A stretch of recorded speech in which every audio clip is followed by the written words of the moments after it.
이재명 대통령이 취임 한 달을 맞아 2시간에 걸쳐 첫 기자회견을 가졌습니다.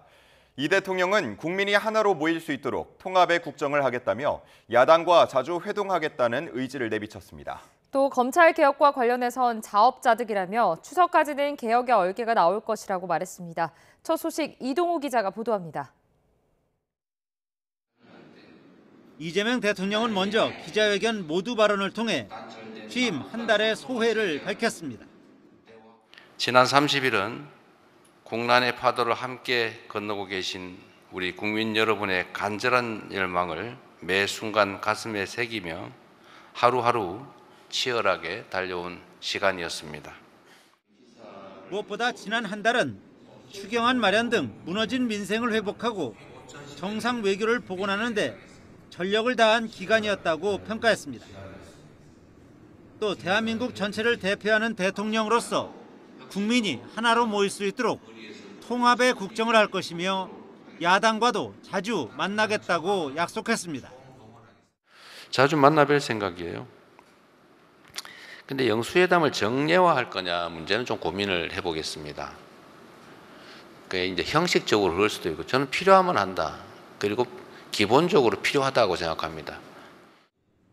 또 3대 특검이 내란을 완전히 종식하고 헌법 질서와 민주주의를 재건하는 데 핵심적인 역할을 해줄 것을 기대한다고도 밝혔습니다. 검찰 개혁과 관련해서는 검찰의 수사, 기소권 분리에 이견이 없는 것 같다며 일종의 자업자득이라고 지적했습니다.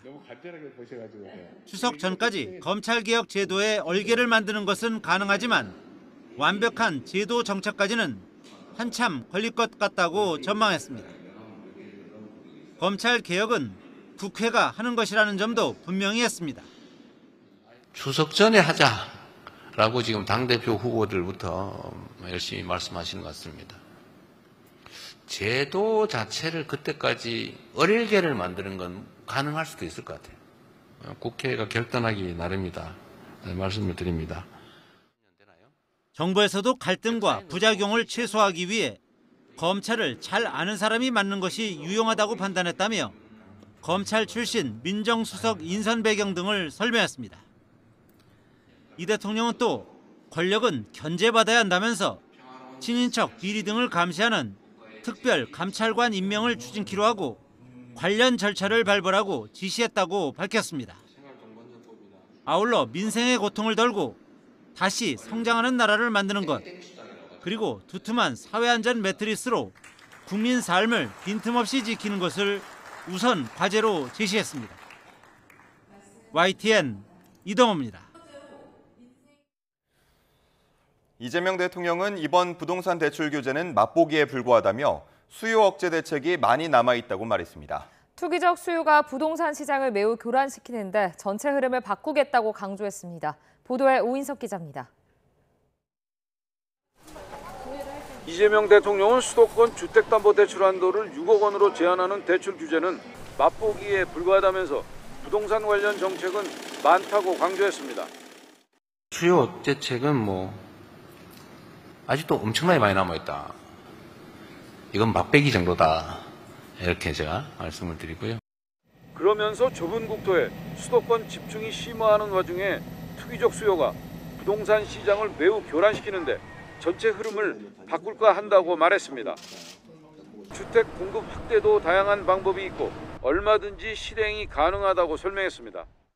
공급 대책도 꼭 신도시의 신규 택지만이 아니고 기존 택지들 재활용이나 기존 부지를 활용하는 방법도 얼마든지 있습니다. 고미로 할 수도 있고요. 기존에 계획된 신도시는 속도를 빨리해 추진할 것이라고 했습니다.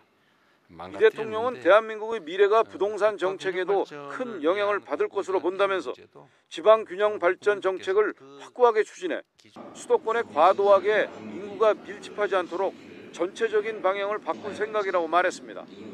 또 제 마음대로 되지는 않겠지만 이제 부동산보다는 금융시장으로 흐름을 옮기는 게 더 낫지 않을까 생각하며 또 그렇게 만들려고 한다고 덧붙였습니다. 이 대통령은 민생의 고통을 덜어내고 다시 성장 도약하는 나라를 만드는 것이 최우선 과제라고 강조했습니다. 기술주도 성장이 강한 탄력을 받을 수 있도록 성장의 핵심 플랫폼인 자본시장 선진화를 통해 코스피 5천 시대를 준비해 가겠습니다. 또 무너진 민생 회복에 전력을 다하는 중이라며 국회에서의 신속한 추경안 통과로 경기 회복과 소비 진작의 마중물이 만들어지길 바란다고 말했습니다. YTN 오인성입니다. 이재명 대통령과 비교섭 단체 5당 지도부가 오찬을 함께했습니다. 이 자리에서 야당 지도부는 조국 전 대표를 포함한 정치인들의 사면 복권을 건의했지만 이 대통령은 즉답을 하지 않았습니다. 최재민 기자가 보도합니다. 이재명 대통령이 지난달 말 교섭단체 지도부 오찬에 이어 엿새 만에 비교섭단체 5당 지도부도 한남동 공간에서 만났습니다. 이 자리에서 야당 지도부는 조국 전 대표를 포함한 정치인들과 검찰의 피해를 본 노동자들 그리고 건설 노동자나 화물연대 노동자들의 사면 복권을 건의했습니다. 조국 전 대표의 사면 복권 문제에 대해서는 즉답은 하지 않으셨고요. 노동자들 사면 복권에 대해서는 좀 실태를 좀 자세히 물어보셨고, 특히 노동자들은 수용 실태를 파악해 볼 것을 지시했다고 우수석이 전했습니다. 검찰 인사와 관련된 우려도 전달됐지만 이 대통령의 검찰 개혁 의지는 확고했다고 확인했습니다. 대통령께서는 본인이 정치 검찰의 가장 큰 피해자라는 점을 강조하시면서 차질 없는 검찰 개혁의 의지를 다시 한번 피력하셨습니다. 교섭단체 완화와 같은 정치 개혁 이슈에 계속 관심을 기울여달라는 요청에도 이 대통령은 경청한 것으로 전해졌습니다.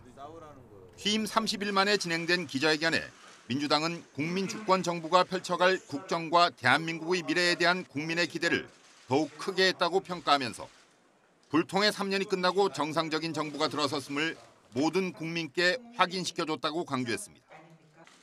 국민의힘은 역대 대통령 가운데 가장 빠른 자화자찬이라고 깎아내리면서 협상 시한을 불과 닷새 앞둔 미국과의 관세 협상에 쌍방이 무엇을 원하는지 정리되지 않았다며 사실상 대책 없이 손을 놓고 있다는 점을 자백했다고 꼬집었습니다. YTN 최재민입니다. 이재명 대통령이 오늘 오후 대전에서 충청 지역 민심을 듣는 타운홀 미팅을 엽니다. 대전 컨벤션 센터에서 국민소통행보 충청의 마음을 듣다라는 제목으로 진행되는 이번 행사에는 현장에서 선착순으로 주민 300여 명이 참석할 예정입니다. 이 대통령은 이 자리에서 경기 불황으로 어려움을 겪는 소상공인들의 의견을 듣고 악성 채무 해소 방안 등을 논의할 것으로 보입니다. 또 대전 지역 과학기술계 종사자들과 과학기술 발전 방안 등도 토론할 예정입니다. 이 대통령이 지역 주민과 직접 소통하는 행보에 나선 건 지난달 25일 광주 전남 타운홀 미팅 이후 이번이 두 번째입니다. 김민석 국무총리가 지명된 지 29일 만에 이재명 정부 초대 총리로 취임하게 됐습니다. 국민의힘이 국회 인준 표결에 불참한 가운데 김 총리는 폭정 세력이 만든 경제 위기를 극복하겠다고 첫마디를 던졌습니다. 조은지 기자입니다. 스폰옥 배추 투자 김민석이 웬 말이냐? 국무총리 후보자 임명동의안 표결이 예고된 본회의장 앞에서 국민의힘은 부적격 인사라며 끝까지 반대를 외쳤습니다. 제1야당은 보이콧했지만 김민석 후보자 인준안은 민주당 주도로 이변 없이 국회 문턱을 넘었습니다. 가 173표, 부 3표, 무효 3표로서 가결되었음을 선포합니다. 이재명 정부의 초대 총리로 지명된 지 29일 만에 후보자 꼬리표를 뗀 겁니다. 86 운동권 출신의 사선 국회의원인 김 총리는 첫마디로 여야를 넘어 의원들 지혜를 국정에 접목하겠다면서도 묵직한 한방을 날렸습니다. 폭정 세력이 만든 경제 위기 극복이 제1과제입니다. 대통령님의 참모장으로서 일찍 생각하고 먼저 챙기는 새벽 총리가 되겠습니다. 민주당은 새로운 정부가 일하는 내각의 첫 단추를 꿰다며 야당의 협조를 촉구한 반면 국민의힘은 국민을 무시한 독단이자 민주주의를 조롱한 폭거라고 맹비난했습니다. 지금의 위기 상황을 생각하면 국민의힘의 목리와 발목 잡기가 몹시 아쉽습니다. 국민의 눈높이에서는 결격 사유가 넘칩니다. 부적격자입니다. 으르렁대던 여야는 하지만 소액주주의 권한 강화를 핵심으로 하는 상법 개정안은 합의로 통과시켰습니다. 윤석열 정부가 거부권을 행사해 폐기된 법안이 이재명 대통령 취임 한 달 만에 되살아난 것으로 새 정부의 1호 합의 처리 법안입니다. YTN 조은지입니다. 이재명 대통령의 핵심 공약인 상법 개정안이 어제 여야 합의로 국회를 통과했습니다. 소액주주 권한 강화를 핵심으로 하는 상법 개정안은 본회의에서 재석 272명 가운데 찬성 220명, 반대 29명, 기권 23명으로 가결됐습니다. 윤석열 정부가 거부권을 행사해 폐기됐던 법안이 이재명 정부 출범 한 달 만에 야당의 협조를 받아 되살아난 겁니다. 여야는 최재의 쟁점이던 이른바 3% 룰은 일부 보완해 처리했고 집중투표제와 감사위원 분리 선출은 추후 논의를 이어가기로 했습니다. 또 12.3 계엄 선포 이후 여야가 함께 논의해온 계엄법 개정안과 전 정부에서 거부권을 막혔던 한우법 제정안도 본회의에서 함께 통과됐습니다. 계엄법 개정안은 계엄 선포 시 국회의원 등의 국회 출입과 회의를 방해하지 못하게 하고 군 경찰의 국회 경내 출입을 제한하는 내용이 핵심입니다. 이재명 정부의 첫 추가 경정 예산안이 6월 임시국회 마지막 날인 오늘 국회 본회의에 상정될 것으로 보입니다. 여야는 예산 소위내 비공식 협의체에서 회의를 진행하고 있지만 대통령실 특수활동비와 민생회복 소비 쿠폰, 지역화폐 등에서 이견을 좁히지 못하는 것으로 전해졌습니다. 민주당은 야당 때 전액 삭감했던 대통령실 특수비 증액을 추진하고 있지만 국민의힘은 염치도 양심도 없는 내로남불이라고 맞서고 있습니다. 이견이 좁혀지지 않을 경우 민주당은 예결위 전체 회의와 본회의를 잇따라 열어 단독으로라도 추경안을 처리하겠다는 입장입니다. 스콧베센트 미 재무장관이 합의를 미루는 교역국에는 원래 정한 상호 관세율을 적용하겠다고 압박했습니다. 약 100개국에는 최저치인 10% 관세가 부과될 거라고 말했는데 유럽연합도 워싱턴에서 유예 기한 종료를 앞두고 고위급 대면 협상에 나섰습니다. 워싱턴 연결해서 자세히 알아보겠습니다. 홍상희 특파원, 상호 관세 유예 시한이 다음 주 초로 다가왔는데 미국 재무장관이 다시 압박에 나섰죠? 네, 그렇습니다. 스콧베센트 미 재무장관이 상호관세 유예 기간이 종료되면 합의를 하지 않은 국가에는 기존에 정했던 관세율을 적용하겠다고 말했습니다. 잠시 전 CNBC와의 인터뷰에서 밝힌 내용인데요. 베센트 장관은 모든 나라가 최선 합의를 위해 마지막 순간까지 기다리고 있는데 4월 2일 책정했던 상호관세로 돌아갈 수 있으니 조심해야 한다고 경고했습니다. 상호관세 유예 기한을 앞두고 협상에 적극적으로 임할 것을 압박하기 위한 발언으로 보이는데요. 상호관세 유예를 연장할 수 있느냐 이 질문에는 확답을 피했습니다. 무역 상대국이 결승선을 통과해야 할 시점에 시간을 더 연장하겠다고 말하지는 않을 것이라면서도 각국이 선의로 협상에 임하는지는 트럼프 대통령이 판단할 거라고 말했습니다. 베센트 장관은 또 블룸버그 TV와의 인터뷰에서 유예 기한 전에 여러 나라들과 무역 합의를 발표하길 기대한다면서 약 100개국에는 상호관세 최저치조 10%가 부과될 거라고 밝히기도 했습니다. 네. 자, 이렇게 트럼프 행정부가 협상 압박에 나서면서 우리를 포함해서 각국과 협상 진전을 위한 발걸음도 빨라지고 있다고요? 네, 트럼프 대통령이 상호관세 50%를 예고했죠. 유럽연합도 이 협상의 속도를 높이고 있습니다. EU 무역경제 안보 담당 집행위원은 오늘 워싱턴 DC에서 베센트 재무장관, 제이미슨 그리어 USTR 대표 등과 만났습니다. 관세 협상 시한 종료 전 마지막 고위급 대면 협상에 나선 겁니다. 이 유럽연합 집행위원장은 덴마크에서 열린 덴마크 총리와의 공동기자회견에서 관세 협상 시한 전까지 미국과 원칙적 합의를 하는 게 목표라고 말했습니다. 들어보시겠습니다. Indeed, what we are aiming at is an agreement in principle. Because, such a volume in 90 days, an agreement in detail, impossible. An agreement in principle, that is also what the UK did. And Europe carries an 네, 들으신 것처럼 앞서 협상을 타결한 영국처럼 10%의 상호관세를 유지하더라도 자동차와 철강 등 품목관세의 면제를 받아내는 게 목표라는 의중으로 보입니다. 이 폰데어 라이엔 집행위원장은 또 합의가 될 준비가 됐다면서도 만약 불발할 경우도 대비하고 있다고 덧붙였습니다. 영국과 베트남에 이어서 인도와의 협상 타결이 임박한 것으로 알려지고 있는데요. 우리 정부도 통상협의 재개를 노리고 있습니다. 지난주 미국을 찾았던 여항구 통상교섭본부장이 이번 주말 다시 워싱턴 DC에서 그리어 미국 USTR 대표 등과 회담을 추진하고 있습니다. 지난달 새 정부가 출범한 만큼 협상 시간이 충분하지 않았다는 점을 강조해서 상호간세 유예 시한 연장과 포괄적인 협력을 위한 협상 시간이 필요하다는 점을 강조할 것으로 보입니다. 지금까지 워싱턴에서 전해드렸습니다. 트럼프 대통령의 정책 불확실성 속에서도 미국의 지난달 노동시장이 놀라운 회복력을 보여주면서 중앙은행인 연방준비제도의 7월 기준 금리 동결론이 힘을 받을 전망입니다. 미국 노동부가 발표한 6월 비농업 일자리가 전월보다 14만 7천 명 증가하며 전문가 전망치 11만 명을 크게 넘어섰습니다. 또 실업률 역시 4.1%로 한 달 전 4.2%에서 하락했고 예상치 4.3%도 밑돌았습니다. 예상을 웃돈 고용 증가와 실업률 하락은 트럼프의 관세 정책과 불법 이민자 추방 정책 속에서 미국의 노동시장이 6월 들어서도 여전히 탄탄한 상태를 지속하고 있음을 시사하고 있습니다. 이에 따라 오는 29일에서 30일에 열리는 연준의 연방공개시장위원회 FOMC 7월 정례회의에서 기준금리가 동결될 것이라는 시장의 전망이 더 힘을 받게 됐습니다. 트럼프 미 행정부의 관세 정책 시행으로 급감했던 미국의 무역 적자가 5월 들어 다시 확대됐습니다. 미국 상무부는 올해 5월 미국의 무역 수지 적자가 715억 달러로 전월보다 18.7% 증가했다고 밝혔습니다. 적자폭은 다우존스가 집계한 전문가 전망치인 712억 달러 적자를 소폭 웃돌았습니다.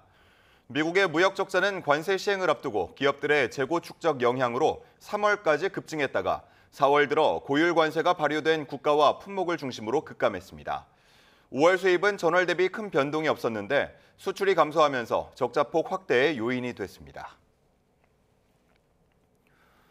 우크라이나 종전 협상이 교착 상태에 빠진 가운데 트럼프 미 대통령과 푸틴 러시아 대통령이 전화 통화를 했습니다. 푸틴 대통령은 협상에는 여전히 관심이 있다면서도 기존 입장을 굽히지 않았는데 트럼프 대통령은 전쟁을 빨리 끝내야 한다고 압박했습니다. 런던 조수연 특파원이 보도합니다.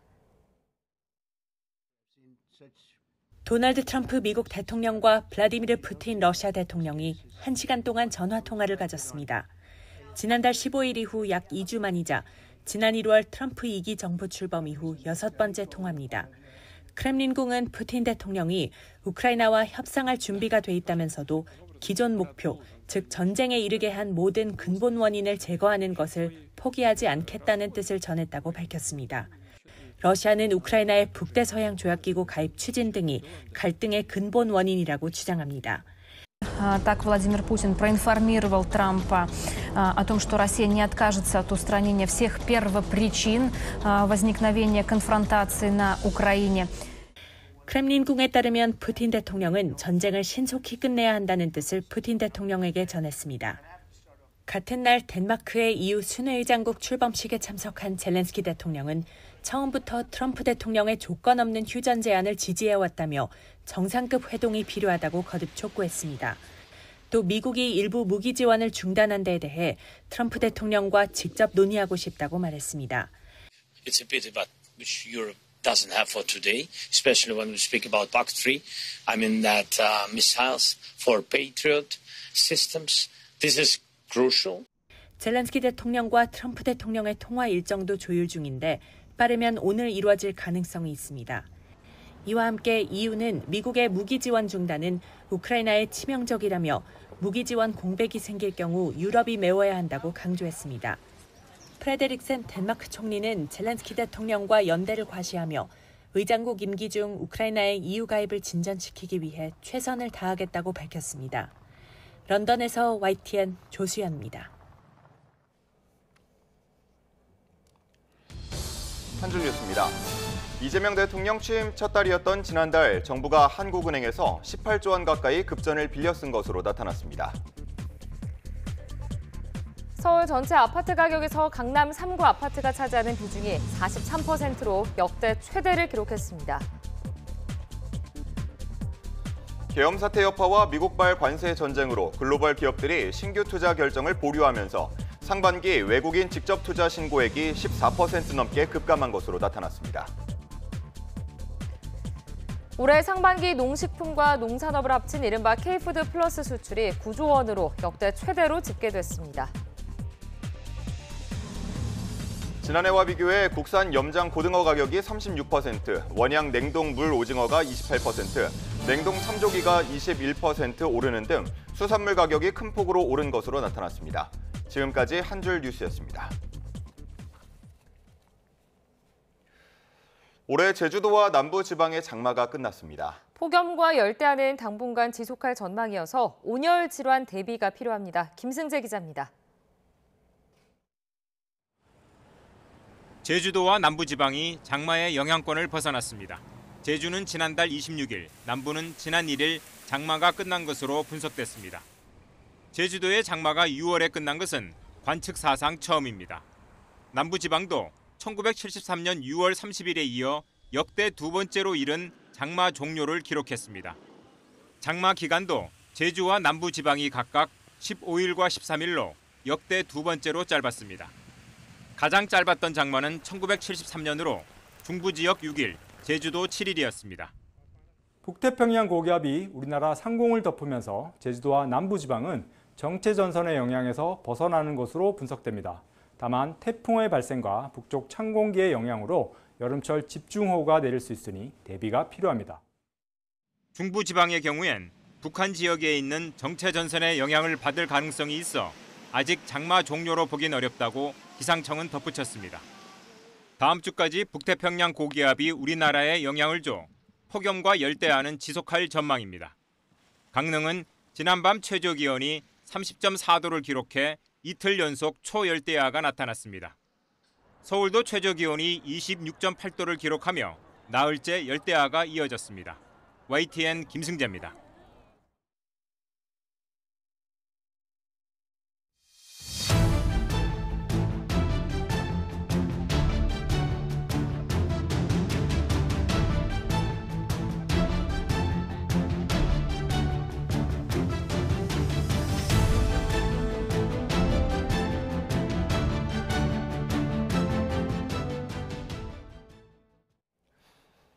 김건희 여사와 관련한 여러 의혹을 수사하는 특별검사팀이 공식 출범 하루 만에 첫 강제 수사를 진행했습니다.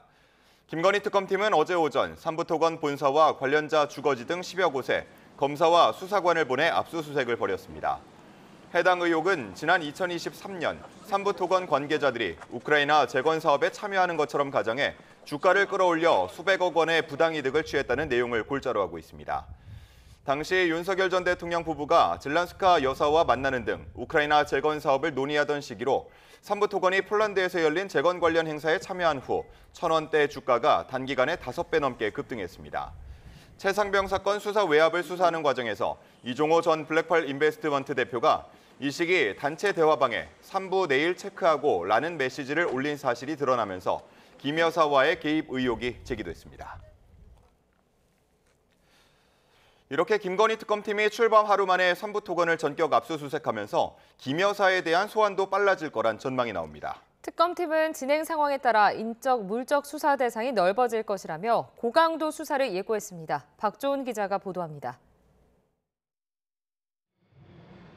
지난해 9월 금융감독원은 삼부토건 주가 조작 의혹에 대해 조사에 착수했습니다. 이어 지난 4월 삼부토건 전현직 임원들을 검찰에 고발했고 이후 검찰은 신속한 수사가 필요하다는 이유로 다시 사건을 금감원에 넘겼습니다. 그런데 이 과정에서 정작 의혹의 핵심 인물들은 고발되지 않았습니다. 김건희 여사와 이종호 전 블랙펄 인베스트먼트 대표는 부정거래 연관성이 확인되지 않았다는 이유로 고발 명단에서 빠진 겁니다. 김건희 특검팀은 이에 따라 삼부토건을 압수수색해 두 사람의 관여 여부를 밝히는데 수사력을 모을 것으로 보입니다. 특검 관계자는 이와 관련해 지금은 피고발인 위주로 수사하고 있지만 진행 상황에 따라 인적, 물적 대상이 넓어질 것으로 예상한다고 밝혔습니다. 특검은 이 사건 혐의 사실 및 이 사건과 관련하여 제기된 의혹을 최대한 신속하게 밝히기에 최선을 다하겠습니다. 검찰이나 금감원 조사 과정에서 명확히 확인되지 않은 김건희 여사의 연루 의혹을 강도 높게 수사하겠다는 의지로 읽힙니다. 일각에서는 이에 따라 김건희 여사에 대한 민중기 특검팀의 소환 시기도 빨라질 거란 전망도 나옵니다. 다만 김 여사를 둘러싼 의혹이 워낙 많아 조율 과정에서 소환 시점이 다소 늦춰질 거라는 관측도 동시에 제기됩니다. YTN 박조은입니다. 내란 특검이 김주현 전 대통령실 민정수석과 김성훈 전 경호처 차장을 소환했습니다. 내일 2차 조사를 앞두고 있는 윤석열 전 대통령에 대한 혐의 다지기에 나선 것으로 보입니다. 구소본 기자가 보도합니다. 오전 9시 50분쯤 내란 특검이 있는 서울 고등검찰청에 김주현 전 대통령실 민정수석이 들어섭니다. 20분 전인 9시 30분쯤에는 김성훈 전 경호처 차장도 출석했습니다. 두 사람은 쏟아지는 취재진의 질문을 모두 비껴가며 말을 아꼈습니다. 체포 저지 혐의 관련해서 오신 건가요? 체포 저지 관련한 저지. 체포 저지 관련 윤 대통령 지시 받았습니까? 수고 많으십니다. 한 말씀만 국무회의 관련해서 조사받으러 오신 거 맞나요? 네. 수사과 관련 조사받으러 오신 거 맞습니까? 특검팀은 김주현 전 수석을 상대로 비상계엄 선포와 해제 과정, 또 사후 선포문이 폐기된 경위 등을 집중 조사한 거로 전해졌습니다.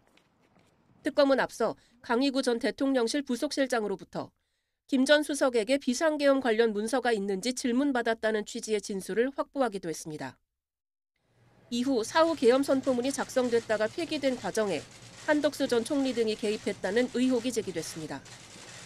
특검팀은 또 윤 전 대통령의 법률 참모 역할을 한 김 전 수석을 상대로 계엄을 사전에 알았는지 또 계엄 선포에 관여했는지 등도 조사한 거로 알려졌습니다. 김 전 수석은 검찰이 김 여사 관련 수사를 한창 진행하던 시점에 심우정 총장과 비화폰으로 통화한 사실이 드러나 논란이 됐는데 이 부분도 수사 대상이 될 수 있습니다. 김성훈 전 차장을 상대로는 지난 1월 윤 전 대통령이 자신에 대한 체포 저지와 비화폰 기록 삭제 지시를 내렸는지 집중 추궁했을 거로 보입니다. 앞서 특검은 윤 전 대통령 1차 조사에서 관련 의혹을 조사하려 했지만 윤 전 대통령이 경찰 조사를 문제 삼아 조사실 입실을 거부하며 사실상 무산됐습니다. YTN 구수본입니다. 최상병 순직 사건 관련 의혹을 수사하는 이명현 특별검사팀이 수사 외압 의혹을 받는 이종섭 전 국방부 장관 등 핵심 관련자들에 대해 출국 금지 조치를 이어가는 것으로 파악됐습니다. 정민영 특검보는 어제 브리핑에서 이 전 장관과 김계환 전 해병대 사령관, 임성근 전 해병대 1사단장 등에 대해 출국 금지 조치를 했다고 밝혔습니다. 또 임성근 구명 로비 의혹이 제기된 이종호 전 블랙펄 인베스트먼트 대표에 대해서도 출국 금지 조치를 했다고 덧붙였습니다. 정 특검보는 소환 조사 순서는 내부적으로 논의하고 있다며 동시다발 수사가 진행되는 만큼 여러 명이 함께 조사를 받을 수도 있다고 말했습니다. 경기도 분당과 과천 아파트값이 한 주 만에 1% 안팎 올라 7년 만에 최고 상승률을 보였습니다. 풍선 효과가 강해졌는데요. 6.27 부동산 대책 영향으로 서울 아파트값 오름세는 주춤해졌습니다. 이승은 기자가 보도합니다. 경기도 성남시 분당구. 정비 사업이 추진되는 순회동과 분당동 위주로 아파트값이 들썩이고 있습니다. 지난달 24일부터 일주일 새 아파트값이 1.17% 올랐습니다. 7년 6개월 만에 최고 상승률입니다.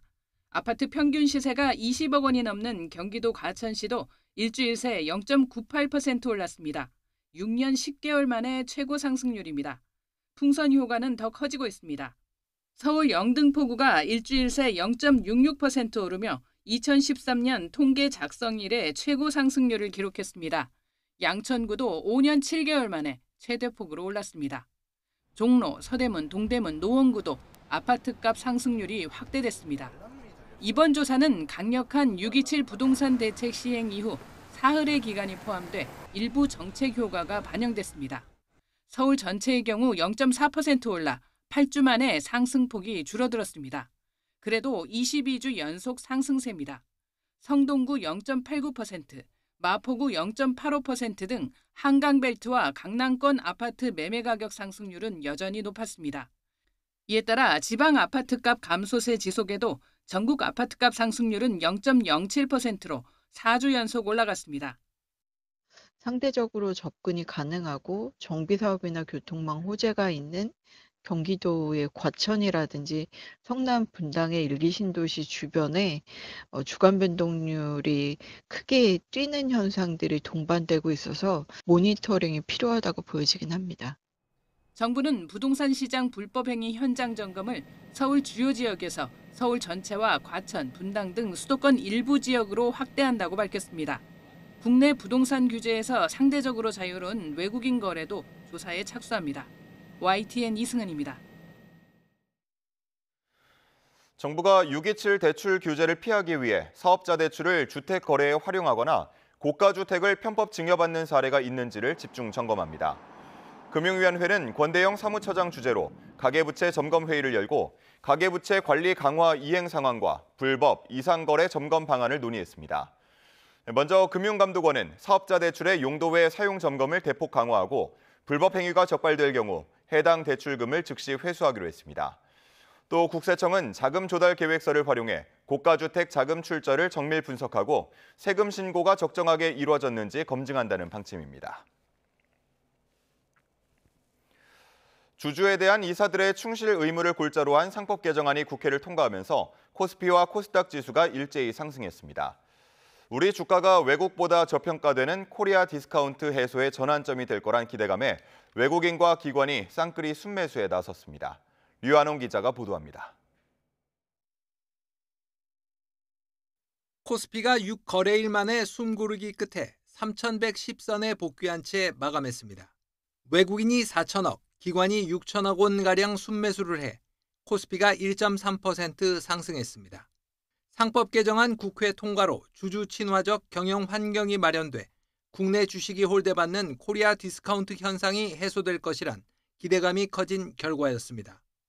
상법 개정안은 주주에 대한 이사들의 충실 의무와 전자주주총회 의무화, 감사위원 선임 시 최대 주주와 특수관계인 의결권을 3% 이내로 제한하는 3% 룰 도입을 골자로 하고 있습니다.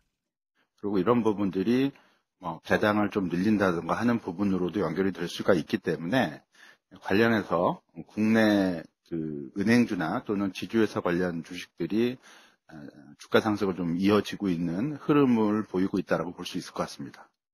상법 개정안 최대 수혜주로 손꼽히는 금융과 지주사들은 대부분 상승세를 나타냈습니다. 삼성전자는 5%가량 올라 6만 3천 원대로 올라섰고 SK하이닉스는 소폭 내려 27만 원대로 마감했습니다. LG 에너지 솔루션과 삼성 바이오로직스 등 그동안 소외됐던 대형주들도 급등했습니다. 코스닥 지수도 외국인과 기관의 쌍끌이 순매수로 1.4% 오른 790대로 마감했습니다. 800선에서 내려온 지 7거래일 만에 다시 800선에 바짝 다가섰습니다. YTN 유환홍입니다. 부모가 집을 비운 사이 불이 나 어린 자매가 숨지는 안타까운 사고가 부산에서 또 발생했습니다. 열흘도 채 안 돼 판박이 같은 사고가 나자 부산시가 아이만 집에 남겨두는 경우 안전을 담보할 수 있는 근본적인 대책 마련에 들어갔습니다. 김종우 기자가 보도합니다. 발코니 밖으로 화염과 함께 검은 연기가 뿜어져 나옵니다. 부산 기장군 13층 아파트 6층 세대에서 불이 난 건 밤 11시쯤. 옆집에서도 이야기 됐을 때는 폭발음이 엄청 셌다. 관리소장 봤을 때는 밖으로 불꽃이 팍 나왔다가 터지고 나는데 불꽃이 또 안으로 싹 들어가가. 불길은 30여 분 만에 잡혔는데 현장에서 구조된 8살 언니와 6살 동생 자매는 결국 숨졌습니다.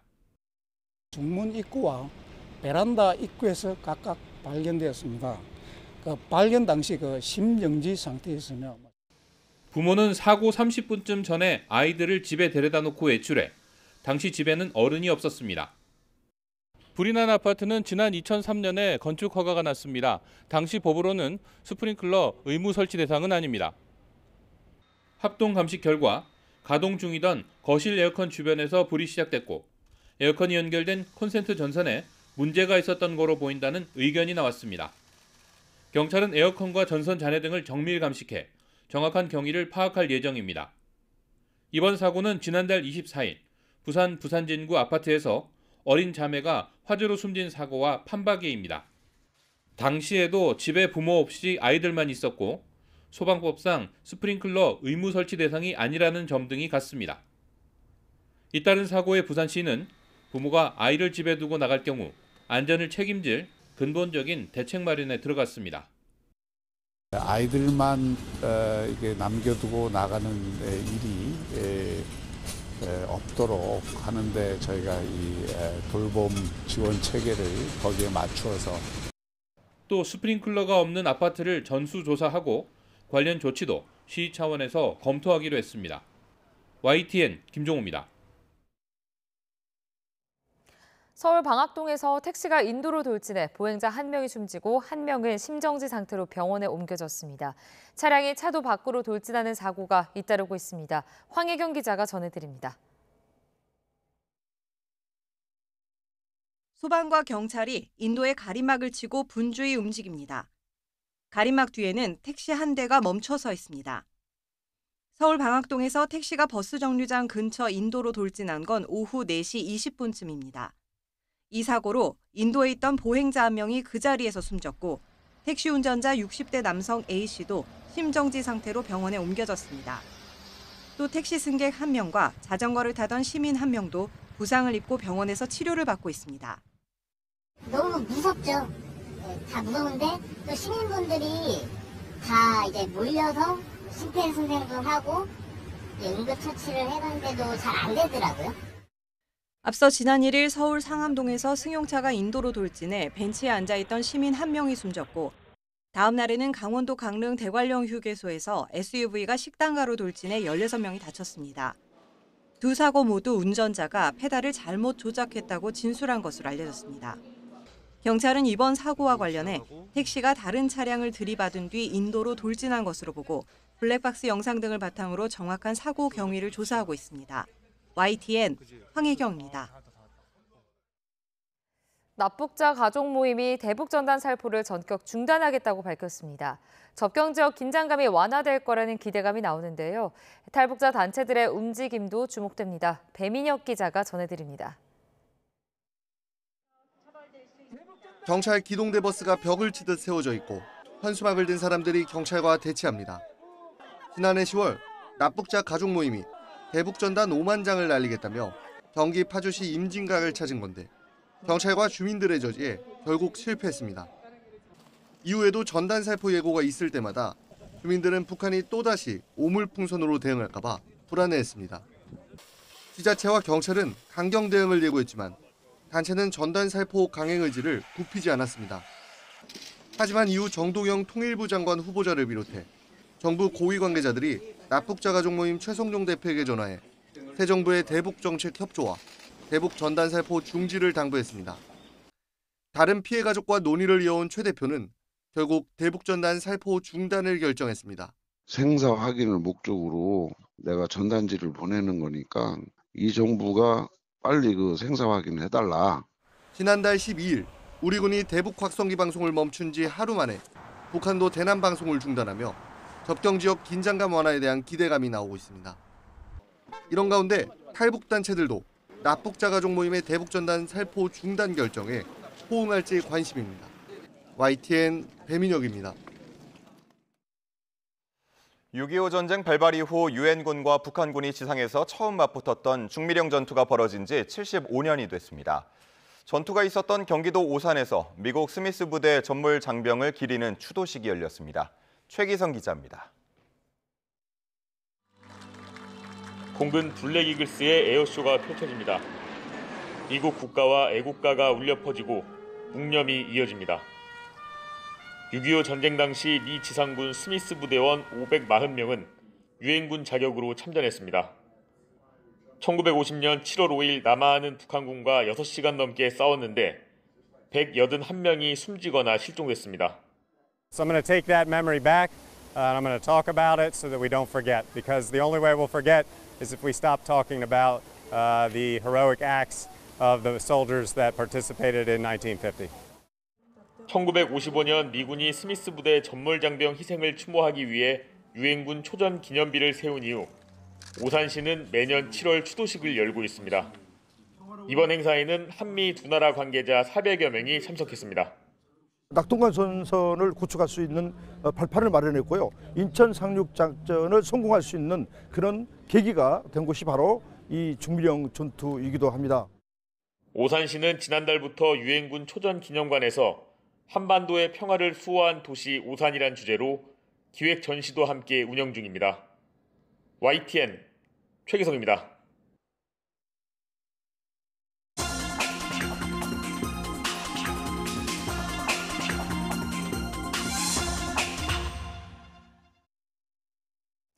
오늘의 글로벌 픽입니다. 지난달 말부터 일본 규슈 도카라 해역에서 일어난 소규모 지진이 지금까지 벌써 1000회를 넘어갔습니다. 여기에 규슈에 있는 화산이 7년 만에 분화해 대규모 화산재까지 발생하면서 불안감은 커지고 있습니다. 도쿄에서 김세호 특파원의 보도입니다.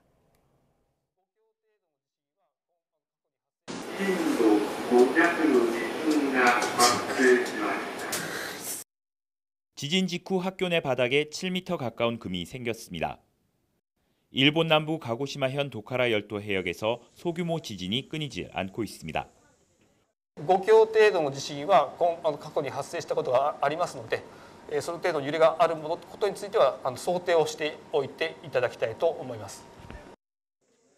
지난달 21일부터 지금까지 도카라 해역에서 발생한 지진은 하루 최대 180회 이상을 기록하기도 했는데 지금까지 1000회를 넘겼습니다. もうずっと続いてて揺れてるからなんかもう眠るのがちょっと怖くて。終わりが見えなくて、子供だけでも避難させるかどうかも検討していかないといけないかもですね. 숙박 예약도 잇따라 취소되는 등 지역 경제는 이미 큰 타격을 받고 있습니다. 大阪からいらっしゃるお客さんが国籍はあれだから宝島に変更しようかなということで. 이와 함께 가고시마현과 미야자키현에 걸쳐 있는 신무에다케 화산은 7년 만에 분화가 잇따르고 있습니다. 화산 연기는 최대 2,800m까지 치솟았고 곳곳이 화산재로 뒤덮이면서 영업을 중단하는 업소가 속출했습니다. 일본 기상청은 화구 주변 2에서 3km 주변 지역에 화산재와 암석에 주의할 것을 촉구하면서도 도카라 열도 지진과는 관계가 없다고 강조했습니다. 최근 확산하는 7월 대지진설에 대해서도 일본 정부는 과학적 근거가 없다고 선을 그었습니다. 다만 지진은 언제든 일어날 수 있는 만큼 평소 꾸준한 대비를 촉구했습니다. 도쿄에서 YTN 김세호입니다. 네, 인도네시아 자바섬에서 발리섬으로 가던 여객선이 침몰하면서 수십 명이 실종돼 구조당국이 수색 작업을 벌이고 있습니다. 네, 동자바주 케타팡 항구를 출항해 발리섬 길리마누캉으로 향하던 KMP 프라타마 자야호가 침몰했는데요. 인도네시아 수색 구조청은 지금까지 5명이 숨졌고 29명이 실종된 상태라고 밝혔습니다.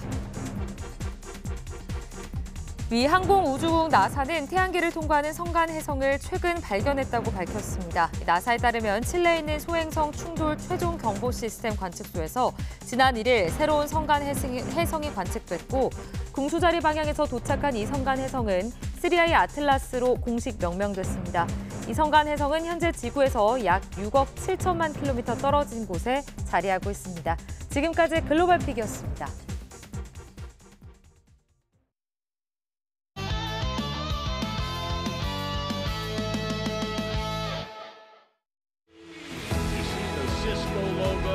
Skydiving dinos. Here they come to the finish. They're in the gate. And T-Rex is away. And they all came away to a beautiful start.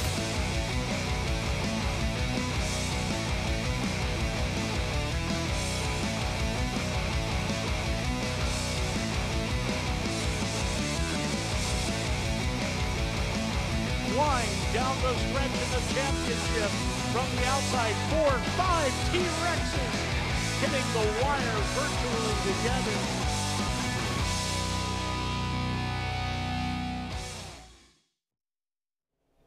연일 푹푹 찌는 듯한 더위가 기승입니다. 전국 대부분 지역에 폭염특보가 발령 중인 가운데 오늘도 무더운 하루가 예상되는데요.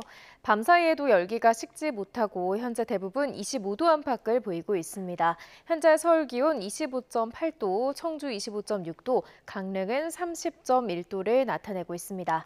낮 기온도 어제만큼 올라 무척 덥겠습니다. 서울 한낮 기온 31도, 전주 34도, 대구는 36도까지 오르겠습니다. 오늘 서울 등 중북부 지방은 흐린 가운데 정체전선의 영향으로 5에서 20mm의 비가 오락가락 내리겠고요. 일부 지역은 내일 아침까지 이어지는 곳도 있겠습니다. 반면 그 밖의 지역은 하늘이 대체로 맑겠고 자외선 지수가 높게 치솟겠습니다. 당분간 찜통더위와 열대야가 이어지는 가운데 휴일부터 월요일 사이 경기 북부와 영서 북부를 중심으로 또다시 장맛비가 내릴 전망입니다. 날씨였습니다. 이상으로 뉴스타트 1부 마칩니다. 잠시 후 2부가 이어집니다. 함께해 주신 여러분 고맙습니다.